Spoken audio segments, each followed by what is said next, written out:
Quero pregar nessa manhã sobre o assunto da imoralidade do não conhecimento de Deus. Eu sei que o nome é engraçado, mas o que eu quero falar é que não conhecer a Deus é um ato de imoralidade, é uma atitude de imoral. E eu sei que isso pode parecer estranho, esse era meu objetivo, parecer estranho. Se você achou, Oséias 4, versículo 1 diz assim: ouvi a palavra do Senhor, vós, filhos de Israel, porque o Senhor tem uma contenda com os habitantes da terra, porque nela não há verdade, nem amor e nem conhecimento de Deus. Vamos orar. Pai, eu peço nesse momento que o Senhor libere espírito de sabedoria e de revelação no pleno conhecimento do Senhor. Queremos ouvir o que o Teu Espírito está comunicando a nós nessa manhã, por isso pedimos ouvidos para ouvir, coração, Senhor, ensinável para perceber o que o Senhor está liberando agora, em nome de Jesus. Amém. Então essa passagem de Oséias fala que o Senhor tem uma contenda. Ouvi a palavra do Senhor, vós, filhos de Israel, porque o Senhor tem uma contenda com os habitantes da terra. Deus tem uma contenda com os habitantes da terra. Contenda no sentido que Deus está contrário, Deus está contra, Deus tem um problema com os habitantes da terra. Ou seja, Deus tem um problema com todo mundo. Quando você é uma pessoa importante, às vezes você tem problema com muita gente, como Deus, né? Deus, no caso, é a pessoa mais importante do universo. Deus tem uma contenda. Quando você tem uma contenda, uma briga com alguém, por que você tem uma briga? Basicamente porque você acha que a outra pessoa que você tem uma contenda está errada no que ela está fazendo. Mesmo que às vezes a gente, por arrogância, sabe que está errado e briga só para vencer, né? Mas Deus não tem defeito. Quando Deus tem uma briga com alguém, Deus nunca vai ser a parte que tem que mudar. Deus, né, não, se fosse discutir relação, Deus não é aquele que vai pedir perdão pelo que fez de errado. É só o outro lado que pede. Quando vai ter uma DR, só Deus nunca está errado. Então, quando Deus tem uma contenda com os habitantes da terra, é porque o negócio é feio. Tem algo errado acontecendo. E aqui ele fala de 3 coisas erradas que estavam acontecendo na terra. E que Deus estava irado, tinha uma contenda, estava contrariado. A primeira é que não havia verdade na terra. Não há verdade na terra. A segunda é que não há amor. E a terceira é que não há conhecimento de Deus. E o que é interessante é o seguinte, é que as 2 primeiras, verdade e amor, não nos parecem estranhas pensar que você possa ter uma contenda em relação a isso. Não parece estranho você brigar com alguém por causa disso. Quando alguém não fala a verdade, essa pessoa, na nossa Constituição, dependendo do nível da mentira que ela está falando, ela pode ser presa. Quando alguém mente para você, você briga com a pessoa, porque você está mentindo para mim, cara. Então, a gente entende que a mentira é imoral. Ou seja, a mentira não condiz com algo que é moral. Porque o que é moral? É aquilo que é correto, é aquilo que deveria de acontecer. Isso é moral. Ok? Nós também podemos perceber ou pensar que quando, por exemplo, um pai de família não ama seus filhos, nós nos incomodamos com isso. A gente vai falar com essa pessoa, talvez falar: ei, você é um pai de família, ame seus filhos, cuide dos seus filhos, se acontecer um divórcio, ajude com pensão, sei lá, a gente dá um jeito. Mas o fato é que quando um pai não cuida de um filho da maneira correta na nossa Constituição, ele pode perder a guarda dos filhos. Por que isso? Porque na nossa nação existe uma percepção de que isso é imoral, é errado, ok? Então existem leis na nossa nação que falam que se você não andar em verdade e não andar em amor, isso é imoral. É claro que não é em relação a tudo, ok? Mas em relação a algumas áreas da vida, nas relações sociais, em algumas áreas isso é considerado imoral, ilegal e por isso merece punição. Mas a terceira O terceiro motivo pelo qual Deus tem uma contenda com os habitantes da terra, nossa Constituição não fala nada sobre isso. O conhecimento de Deus. A nossa Constituição não vai prender ninguém por não conhecer a Deus.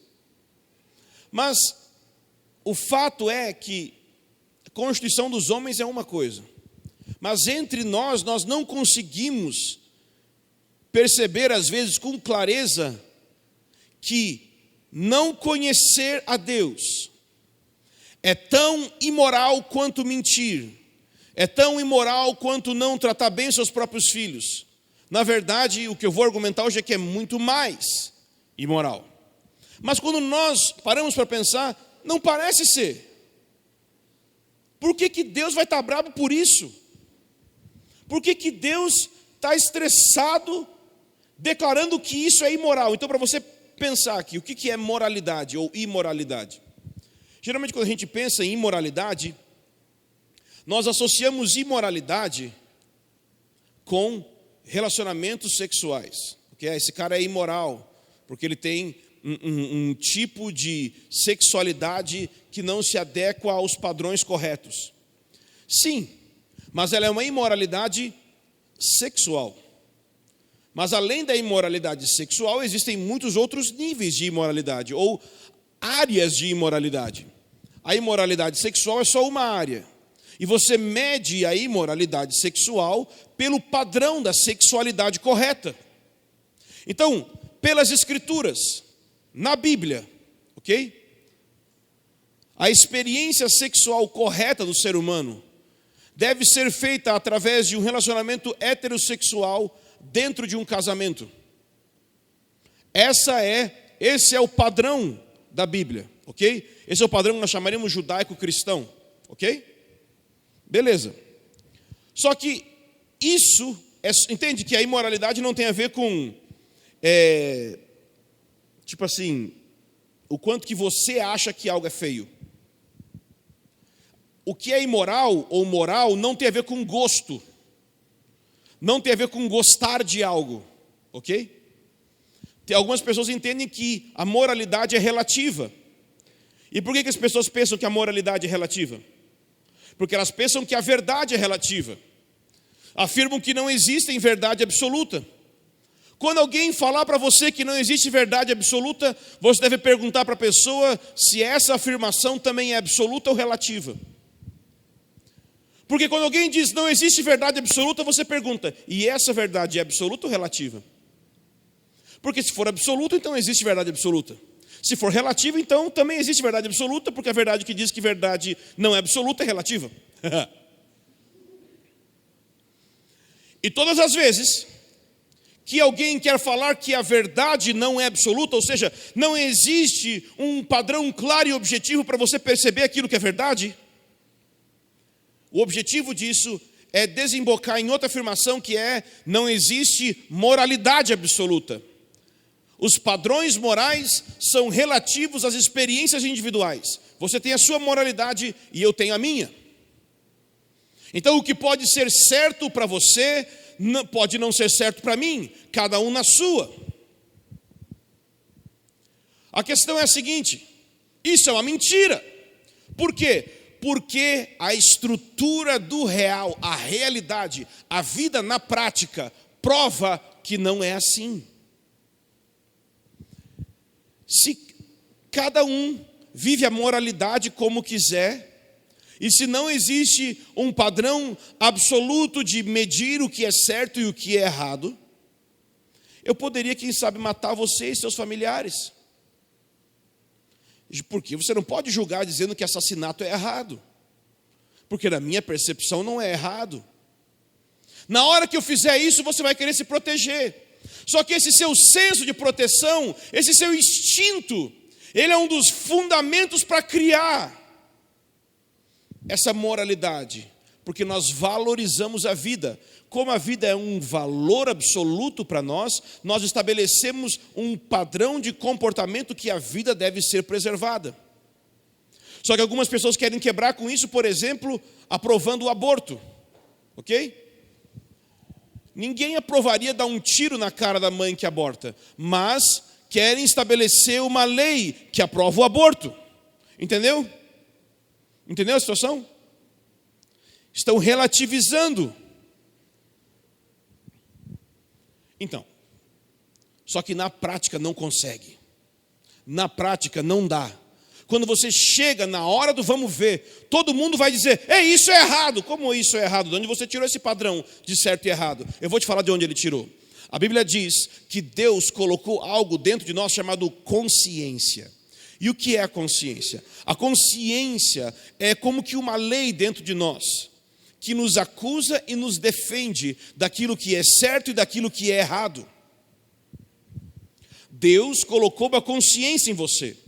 E eu sei que muitas pessoas tentam abafar a voz da consciência em relação ao que é certo e o que é errado. Mas tem uma voz aí. Tem algo dizendo o que é certo e tem algo dizendo o que é errado. Ok? Só que quando a gente pensa em certo e errado, a gente pode pensar quase sempre em termos das nossas relações uns com os outros. Eu não matei ninguém, eu não roubei ninguém, eu não fiz mal para ninguém. Então a gente pensa que o mal ou a imoralidade, ela está só no campo das relações um ser humano com o outro. Mas o maior ato de imoralidade é estar separado do bem supremo. Porque o mal é apenas um se levantar contra o bem, o distorcer o bem. Mas o bem que nós fazemos uns para os outros, ele é muito pequeno, comparado com quem Deus é, comparado com a grandeza da bondade de Deus. Deus é o bem supremo. Então, você consegue, vou te dar um exemplo bem simples. A realidade, o lugar onde nós vivemos, tá? Chama realidade. Não sei se você sabe que você está aqui, você existe, tudo bom? Bom dia, você está aqui. Se você achar que você não está aqui, eu vou te desafiar, tá? Eu vou dar um tapão na cara do não está aqui, vamos ver se você não vai estar aqui. Você está aqui, você existe, você é real. Creia você ou não, você está aqui. Isso chama realidade. A realidade é algo que não importa se você toma consciência dela ou não, está aí. A realidade é algo que independe de você pensar nela. Ela está aí, ok? Só que a realidade, ela possui uma ordem. Existe uma ordem que é como uma estrutura de como as coisas funcionam na realidade. Um exemplo simples. Você pode duvidar da realidade de que a parede é dura. Mas a estrutura do real vai dizer que na hora que você der uma cabeçada na parede, a verdade vai ser revelada à tua testa. Ah, não, eu não acho que a parede é dura. Mas a realidade diz que a parede é dura, não importa o que você creia. Ah, não, mas eu não creio. Então, dá com os cornos ali, mané. Vamos ver o que acontece. Acontece que a estrutura do real tem uma ordem que vai impedir você de fazer o que você quer e vai te colocar para fazer somente aquilo que a realidade permite. De maneira que jamais o Kiko vai receber uma bola quadrada da mãe dele. Lembra que o Kiko sempre dizia que ia receber uma bola quadrada no Chaves? Os que nasceram depois da banda larga nem lembram que, né? Olha a cara dela ali. Ela nem viu o Chaves, eu acho. Viu o X-Pirito, que é desviado. Então, lembra que o Kiko chegava para a mãe dele, chegava para o Chaves e dizia que ia ganhar uma bola quadrada? Então não existe bola quadrada, ok? Não existe divorciado casado. Não existe casado divorciado. Não existe para dentro para fora, entendeu? Não existe uma cadeira mesa, não existe. Isso é uma coisa ou outra, beleza? Conseguiu entender? Simples, né? É a estrutura do real, ok? Então, a realidade, ela tem uma ordem. E eu queria dar um exemplo para você pensar sobre isso. Um tipo de realidade e ordem que a gente poderia pensar é o trânsito. Não sei quem aqui trabalha dirigindo, ou se anda muito de carro, ou muito de ônibus. Mas o trânsito, ele é uma realidade que você tem que viver, né? Uma parte da realidade você tem que viver. Mas o trânsito, ele tem uma ordem. no qual as coisas têm que acontecer. Entende? Nem todo mundo respeita as ordens, mas existe uma ordem que deveria de ser respeitada. Isso tem tudo a ver com aquilo que é moral ou imoral. Existe o real e existe a ordem de como as coisas deveriam de acontecer dentro do real. Então, você tem as leis de trânsito, você tem a legislação de trânsito, que é a ordem que define como deve ser o trânsito. Simples. E a pergunta que a gente faz é o seguinte: quem é que deu a autoridade para o Detran fazer ou trabalhar com leis de trânsito? Quem deu autoridade para as pessoas que criam as leis de trânsito criarem essas leis? Já parou para pensar nisso? Quem deu essa ordem foi a sabedoria. Sabe por que você... Bom, com exceção se alguém que trabalha em alguma coisa do governo sobre estradas e rodagens, você não está lá legislando, porque você não tem a sabedoria para tal coisa. Ok? É por isso que pessoas trabalham em legislação e outras não, porque elas têm a capacidade para isso. Tudo bem, eu sei que existem exceções no nosso país também, né? Onde, já entendeu, né? Mas vamos colocar assim como as coisas deveriam de ser, como é moral. A sabedoria tem a ver com o quanto eles entendem do trânsito. Eles entendem tão bem do trânsito que eles têm uma sabedoria tal que permite que eles criem ordens e leis de como o trânsito deve funcionar. E da mesma forma como essas pessoas criam leis sobre o trânsito, porque elas têm sabedoria, Deus é o criador de toda a realidade que existe. E, portanto, Ele tem sabedoria suficiente para definir como deve ser a ordem das coisas no mundo real. Porque tudo veio dele, Ele é sábio para legislar tudo. Consegue entender? Simples, não é? A questão é a seguinte: é que para nós não conhecer a Deus parece ser só uma infraçãozinha de trânsito.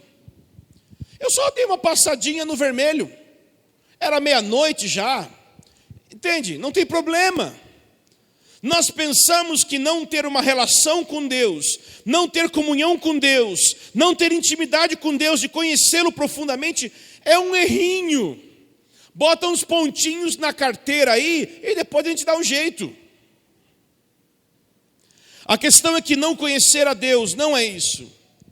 Não conhecer a Deus é como você pegar a Bandeirantes na contramão, a toda velocidade, tendo uma Scania em alta velocidade vindo contrária a você. Isso é não conhecer a Deus dentro da estrutura do real. Você está totalmente ao contrário daquilo de como deveria de ser. A ordem do real está indo em uma direção, e quando você não conhece a Deus, você está indo na direção contrária do que é real, do que é certo e do que é verdadeiro, porque toda a estrutura do real vem de Deus. Ele é o Criador de tudo, Ele é o Senhor sobre tudo. Tudo que existe veio dEle, de modo que não conhecer a Deus não é um detalhezinho. Não importa o quanto você é bom para com as outras pessoas, não importa o quanto você faz o bem para os outros, a questão é se você vive o bem supremo. Porque toda boa dádiva, todo dom perfeito vem do Pai, vem de Deus. Qualquer coisa bela, qualquer coisa verdadeira, qualquer coisa bonita, vem de Deus. E se existe alguma beleza, alguma coisa que você absorve disso na sua vida, é porque Ele é a fonte. Você não é a fonte, Deus é a fonte de tudo. Porque dele, por meio dele e para ele são todas as coisas. Tudo foi criado por ele, tudo foi criado com o propósito de glorificar ele. Os céus revelam a glória de Deus e o firmamento revelam as obras das suas mãos. Deus criou as galáxias e o universo para mostrar o quanto ele é grande, o quanto ele é poderoso, o quanto ele é glorioso. Ele é a fonte. E não conhecê-lo é não conhecer a origem, E não conhecê-lo é não ter fundamento, é construir uma casa sobre a areia. Quando a realidade chegar, a casa cai. Conhecer Deus é o fundamento para você não ser louco. Porque o que é um louco? É alguém que, não conhecendo a realidade, começa a infligir sobre si mesmo problemas, machucados, ele vai se ferir e vai ferir os outros. E por isso se interna uma pessoa assim. Esse é você andando a 200 km por hora na contramão na Bandeirantes. E tem uma Scania vindo para bater de frente com você. Essa Scania chama-se ira de Deus. Deus é tão grande, Deus é tão glorioso, e Ele não vai parar o caminho. Você vai ser esmagado. Você vai ser esmagado por essa Scania, porque Ele é grande, porque Ele é a origem, porque Ele é o fundamento, tudo vem dEle, ninguém vai escapar dEle. Um dia todos os seres humanos, bons e maus, todos os seres humanos que fizeram o bem na história, e aqueles que viveram só um segundo e morreram na maternidade, todos vão estar diante de Deus no seu trono. Todos vão estar diante de Deus no seu trono. Toda a humanidade vai comparecer diante de Deus no seu trono. Homens que viveram na época de Noé e de Enoque com 900 anos, e crianças que foram abortadas no ventre sem nunca ter nascido, todos vão comparecer perante o trono de Deus. Todos. E todos vão ter que prestar contas da sua vida. A Escritura usa uma linguagem dizendo que livros vão se abrir. Apocalipse 20 fala sobre isso. Livros vão se abrir. E o que contém nesses livros? Sua vida. Deus te criou, e um dia você vai ter que prestar contas da sua vida para Deus. E essa é a Scania que está chegando. Você pode não crer na Scania. Você pode não crer que existe uma ordem para a qual os carros devem andar na Bandeirantes, mas a realidade vai te encontrar. Você vai se encontrar, ela está vindo. Jesus está voltando e isso está sendo acelerado cada vez mais. Mas se Jesus não volta logo, você morre logo. E seja pela via da volta de Jesus ou pela via da sua própria morte, você vai estar diante de Deus. Todos nós devemos comparecer perante o tribunal de Cristo, disse o apóstolo Paulo. Essa é a realidade. Mas sabe o que me impressiona? Não sei se você... 94, não sei se você já viu esse filme, mas o Keanu Reeves fez um filme junto com a Sandra Bullock, chama Velocidade Máxima, Speed, Velocidade, até tem o 2 já. E o que acontece na dinâmica do filme é que a Sandra Bullock está dirigindo um ônibus. A Sandra Bullock está dirigindo um ônibus e ela não pode diminuir e chegar numa velocidade específica, senão tem uma bomba dentro do ônibus e vai explodir o ônibus. E eu dei uma olhadinha numa cena desse filme ontem, que é qual? Bem no início do filme, o Keanu Reeves vem num carro acelerando e pula para dentro do caminhão, né? E aí toda a história de como vai salvar ela e tudo mais, né? Nada de spoiler, né? Mas gente, você sabe, na hora dos Estados Unidos tudo vai dar certo no fim. A questão é a seguinte, querido. A Bíblia nos fala sobre o Evangelho de Jesus. E se você estivesse então na Bandeirantes a 1000 por hora, na contramão para bater numa Scania, a Bíblia nos diz que Jesus entrou na contramão junto com você, invadiu o seu carro, tirou para você para fora do carro, salvou você e Ele mesmo bateu de frente com a Scania e foi esmagado com a ira de Deus que você merecia. Jesus entrou nesse seu caminho torto, que você merecia ser esmagado com os seus erros, e Ele mesmo foi esmagado com os teus erros para que você não fosse esmagado. Esse é o Evangelho. Jesus entrou na nossa circunstância de ignorância de Deus. Jesus era aquele que Ele mesmo conhecia a Deus e era o próprio conhecimento de Deus, pleno e total. E Ele foi crucificado, porque quando Jesus foi crucificado, o que nós estávamos dizendo como humanidade? Nós não queremos conhecer a Deus. Mas quando Ele foi esmagado, quando Ele morreu, ou seja, quando Ele sofreu aquilo que você deveria de sofrer, por não estar andando de acordo com a realidade, Ele liberou você de ser destruído. Ele liberou você de ser esmagado. Esse é o Evangelho. Jesus recebeu o que você deveria de receber pela sua desobediência. Mesmo Ele não tendo pecado, Deus fez de Jesus um sacrifício pelo nosso pecado, para que assim nós não fôssemos destruídos e pudéssemos ter um relacionamento correto com Deus. Se você é um cristão, significa que você já sabia disso. Se você é um cristão, significa que você sabe que Deus te tirou do carro, te botou para fora, entrou no carro, bateu com o carro e ressuscitou. A morte e o acidente não pôde conter ele morto na rodovia. Ele levantou novinho, porque ele é mais forte que o trânsito e a lei de trânsito, porque ele criou tudo isso. Jesus ressuscitou.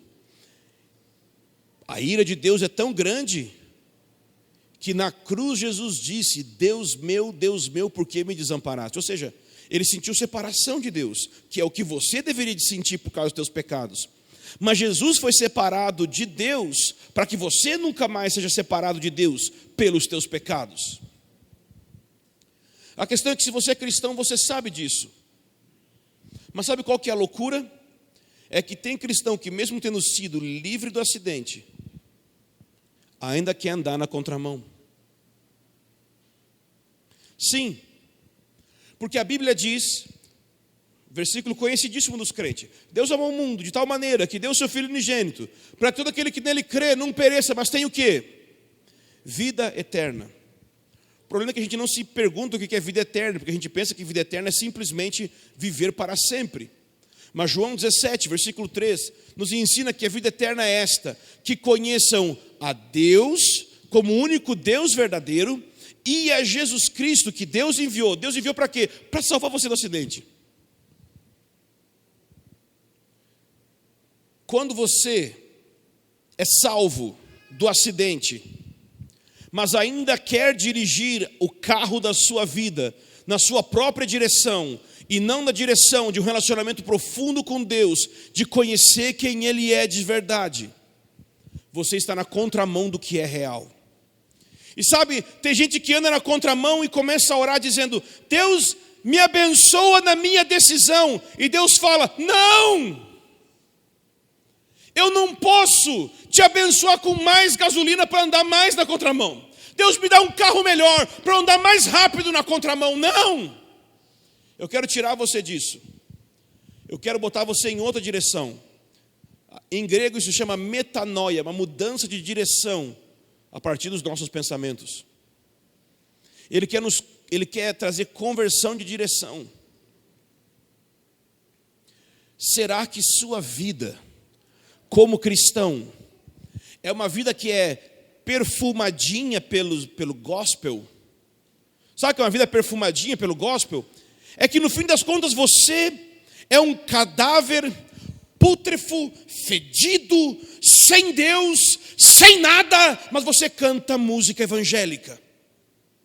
Você é um demônio, mas você lê livro bonitinho. Você fala: oh glória, você vem na igreja, mas você está dirigindo na contramão. Você não está indo na direção do conhecimento de Deus, porque não se prova isso na sua vida, porque nós conhecemos a árvore pelo fruto. Se você é assim, Meu conselho para você não é vir na sala de oração, é converter. Meu conselho para você não é ora mais, lê um livro sobre devocional, é converta. Porque você teve uma conversão falsa. Muitos vão dizer naquele dia: Senhor, Senhor, nós não profetizamos, nós não cantamos, minha versão atualizada, nós não fizemos várias coisas. E ele vai dizer o quê? Apartai-vos de mim, vocês que praticam a iniquidade, eu não vos conheço. Naquele dia, o julgamento tem a ver com o conhecimento de Deus. O quanto que eu conheci Ele e o quanto que Ele me conheceu. Deus tem uma contenda contra a terra. E Ele não está dividindo entre aquilo que foi gravado na gravadora gospel e aquilo que foi gravado na gravadora não gospel. Deus não divide a realidade entre evangélicos e o resto do mundo. É sobre a terra. Deus tem uma contenda contra a terra. É que os homens não buscam o conhecimento dEle, o conhecimento do Santo, da sua grandeza, da sua glória, da sua santidade, do seu poder, da sua benevolência, da sua sabedoria, da sua imutabilidade, da sua sabedoria que consegue penetrar dentro de nós com o seu Espírito e encher todo o universo com a sua presença, sem assim se tornar o próprio universo, mas sustentando todas as coisas pela palavra do seu poder. É aquele que sempre existiu e um dia nasceu. Você consegue pensar isso? A única maneira que nós podemos conhecer a Deus realmente, com profundidade, é através da Bíblia. Não é através de experiências místicas. Não é através de Deus falou comigo. Não é através de eu tive uma visão. Tudo isso é bom. Tudo isso é importante. Mas o real conhecimento de Deus, inabalável, a rocha firme da revelação de quem Deus é, está neste livro. Este livro fala de uma história que é a história da humanidade e prova que o escritor dessa história, o autor, é Deus, e ela revela a personalidade de Deus. E conhecer a personalidade de Deus, suas emoções, seus planos, seu caráter, é tudo que você precisa. Talvez você não entenda nada de criação de filhos, mas se você conhecer que Deus é pai, você vai saber criar os filhos. Talvez você não entenda nada sobre negócios, mas se você conhecer a Deus, que é provedor, dono do ouro e da prata, você vai saber como administrar os negócios. Talvez você tenha problemas em várias áreas da sua vida e gostaria de ter uma pregação que falasse sobre os problemas da sua vida, mas no fim das contas, teu problema é Deus. Não importa como você queira solucionar isso, não tem solução. Deus é o problema fundamental de todo ser humano, seja ele um pastor, seja ele qualquer pessoa, nosso problema é Deus. O quanto nós o conhecemos de fato e o quanto nós criamos um Deus de acordo com nossa própria vontade. Será que o Deus que eu adoro é o Deus que está nesse livro que Deus escreveu? Ou é o Deus que eu inventei na minha mente? Sabe o que é idolatria? Tem gente que fala contra os irmãos católicos, dizendo assim: os irmãos católicos adoram imagens. Não, nem chama de irmão, né? Chamar de irmão para evangélico já vai ser uma morte já, né?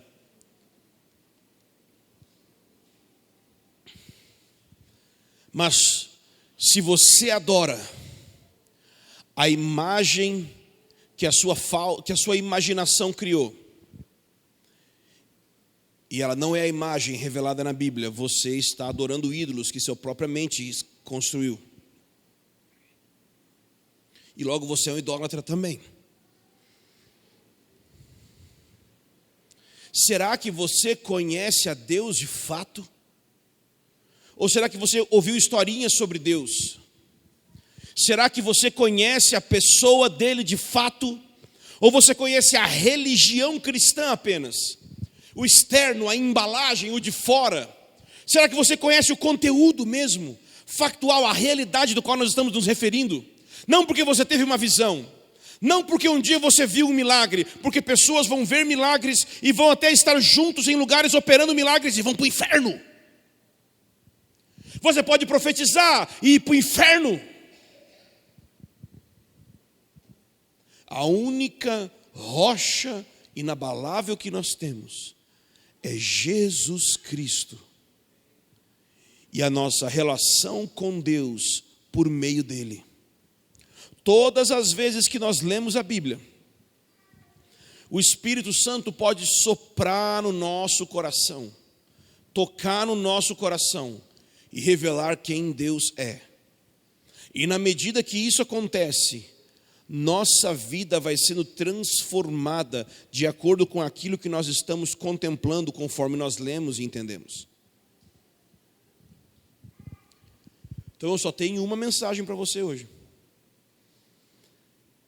Você precisa, em primeiro lugar, deixar Jesus tirar você desse carro em alta velocidade contra essa Scania da ira de Deus. Se sua vida está indo numa direção oposta à ordem que Deus estabeleceu para a vida, a direção de conhecer Ele e não a religião, eu quero te propor a você sair desse carro, deixar Jesus te tirar desse carro, deixar Jesus tomar o controle da sua vida, tomar o volante da sua existência, se voltar para Ele, dizer: Deus, eu tenho dirigido minha vida na direção errada, eu tenho tentado criar a minha estrada na tua estrada. Não, eu quero andar do modo que o Senhor estabeleceu, eu quero ir na direção que você estabeleceu, e você estabeleceu que a direção é te conhecer. Portanto, nesses dias nós vamos iniciar uma série nessa comunidade sobre o conhecimento de Deus, os atributos de Deus. Mas o meu objetivo não é simplesmente informar seu cérebro. Eu quero que você não vá para o inferno. Eu quero que você seja feliz de verdade nessa vida e muito mais feliz na próxima, porque você conheceu a Deus de tal forma que você entra no próximo passo da sua existência, depois da morte, depois da volta de Jesus, sendo uma pessoa plena, sendo uma pessoa completa, sendo uma pessoa que não tem do que se envergonhar.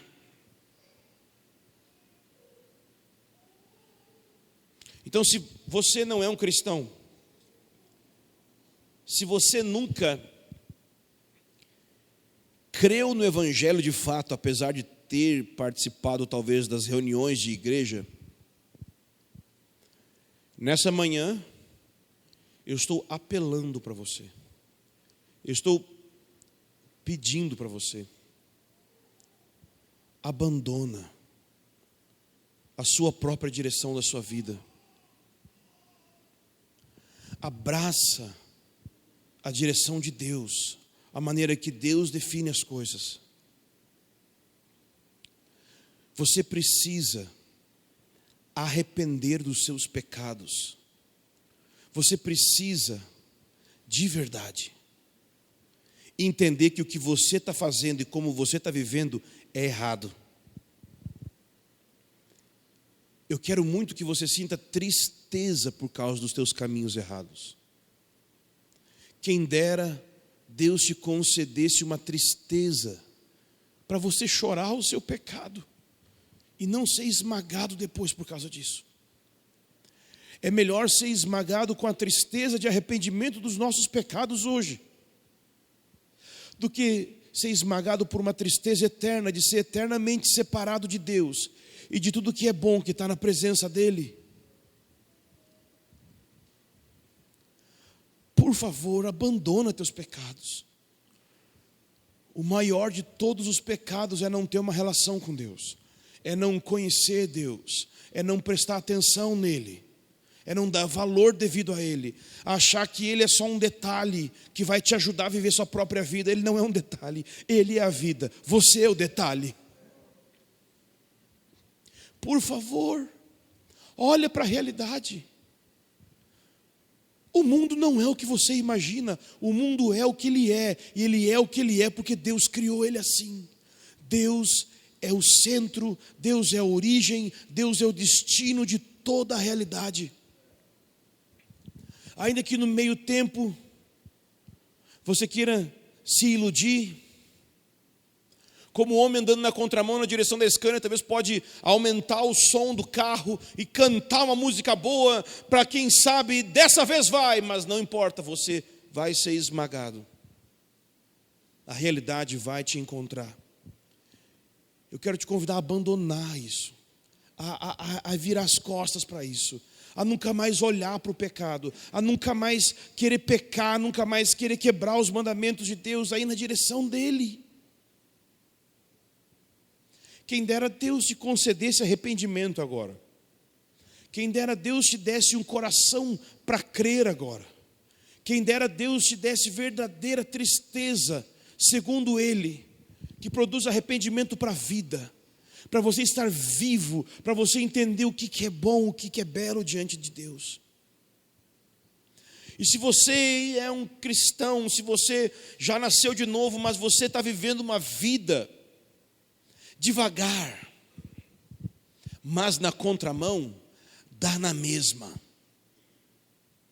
Você está só desacelerado comparando com os outros. Talvez você fala menos palavrão. Talvez você não ouve as mesmas músicas que os outros, mas você está na contramão. Ou seja, você conheceu a Deus, foi salvo, e mesmo assim você decide se levantar e ir na direção contrária. Paulo nos exorta em Efésios, a uma vez que nós estamos em Cristo, não mais vivemos como os gentios na futilidade dos seus pensamentos. Será que a maneira que você pensa é fútil, é inútil? O que significa isso? Significa um modo de pensar que não é afetado com o peso da eternidade, com o peso do fato que sua alma vai viver para sempre, você vai viver para sempre, nunca vai existir um momento que você vai deixar de existir. Você precisa ser inundado com o conhecimento de Deus. Não tem a ver com o ministério, não tem a ver com os seus dons, não tem a ver com os teus sonhos, é tudo sobre Ele. Entende? Deus é o assunto do universo, não você. Deus é o assunto de tudo, não você. Eu queria muito que essa igreja convertesse, que nós virássemos as costas para o nosso ministério, para a nossa vida, do nosso chamado, e voltássemos para Ele. Ele é o mais importante. Que nós pudéssemos virar as costas para a nossa opinião, virar as costas para o que eu acho que é bom, virar as costas para tudo que eu quero, e eu me voltasse para a grandeza do valor de Cristo, e eu deixasse que o valor insuperável de Jesus penetrasse no meu coração como uma tatuagem na minha alma, e nunca mais fosse mudado, que indelevelmente o meu ser fosse afetado com a realidade de que Deus é aquele que tem supremo valor nesse mundo. E não essa igreja, e não esse ministério, e não a sua família, e não o dinheiro. Deus! Ele é o sentido último de toda a realidade. Ele é o alvo de tudo. Ele é o bem supremo. Mesmo tendo uma vida cheia de dificuldades, aqueles que conheceram a Deus de verdade foram os mais felizes nessa terra. Mas mesmo tendo uma vida de regalias, aqueles que não conheceram a Deus foram os mais miseráveis da nossa geração e das gerações passadas. Olhe para as pessoas mais ricas da nossa geração e veja a quantidade de remédios que elas tomam para conseguir ter paz, a quantidade de álcool que elas precisam tomar para ter paz.